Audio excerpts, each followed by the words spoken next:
Hi everyone, स्वागत है आपका कहानी एंड स्टोरी में एपिसोड 23 फोटोग्राफर। अमिता मुंबई के एक छोटे से अपार्टमेंट में अपने परिवार के साथ रहती थी। वह शिक्षित और महत्वाकांक्षी महिला थी। उसने कभी बड़े लेखक बनने का सपना देखा था, लेकिन शादी के बाद उसने अपने सपनों को अलमारी में बंद कर दिया। उसके पति सुरेश एक जाने माने वकील थे। वो अपने काम में व्यस्त रहते और परिवार को अच्छी जिंदगी देने में यकीन रखते थे, लेकिन उनके भीतर की पारंपरिक सोच ने अमिता को घर और परिवार तक सीमित कर दिया। अमिता ने अपनी सारी उम्मीदें अपने बेटे आरव पर टिका दी। वो चाहती थी कि आरव एक प्रसिद्ध लेखक बने। वो उसे हर रोज प्रेरित करती, उसे साहित्य की किताबें पढ़ने देती और लिखने के लिए कहानियां सुझाती। अमिता को लगता था कि आरव उसकी अधूरे ख्वाहिशों को पूरा करेगा, लेकिन आरव का सपना तो कुछ और ही था। उसका दिल फोटोग्राफी में लगता। उसे कैमरे से दुनिया को देखना और कहानियों को तस्वीरों के जरिए बयां करना पसंद था।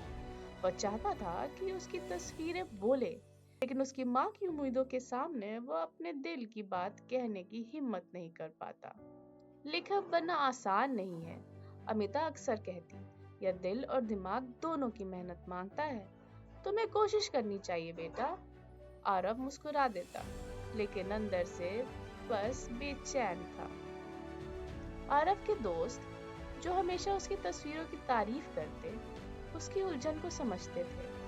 आरव, तुम्हारी तस्वीरों में जादू है, दोस्तों ने एक दिन कहा।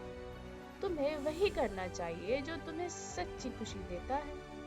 लेकिन आरव अपनी माँ को निराश नहीं करना चाहता था। एक दिन आरव की मुलाकात मीरा से हुई। मीरा एक स्वतंत्र और सफल फोटोग्राफर थी। उसने आरव की तस्वीरों को देखा और कहा, तुम्हारी तस्वीरें अद्भुत है, लेकिन अगर तुम अपनी माँ की उम्मीदों के मुताबिक चलो तो तुम्हारी कला खो जाएगी। सपने पूरे करने के लिए अपनी आवाज सुनना जरूरी है।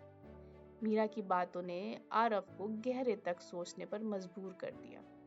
उसने अपनी माँ से सच बोलने का फैसला कर लिया। एक शाम जब अमिता खिड़की के पास बैठी चाय पी रही थी, आरव ने हिम्मत जुटाकर कहा, माँ, मैं आपकी उम्मीदों को ठेस नहीं पहुंचाना चाहता, लेकिन लेखक बनना मेरा सपना नहीं है।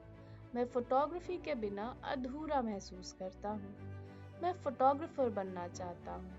क्या आप मुझे अपना सपना जीने देंगी? अमिता के हाथ रुक गए, उसकी आंख भर आई। उसे एहसास हुआ कि वो अपने अधूरे सपने का बोझ अपने बेटे पर डाल रही थी। उसने मुस्कुराते हुए कहा, तुम्हारी खुशी में ही मेरी खुशी है बेटा। जाओ, अपनी तस्वीरों से दुनिया को नई कहानियां दिखाओ। आरव ने फोटोग्राफी को अपना करियर बनाया। उसकी हर तस्वीर में उसकी माँ के प्यार और सपोर्ट की झलक मिलती।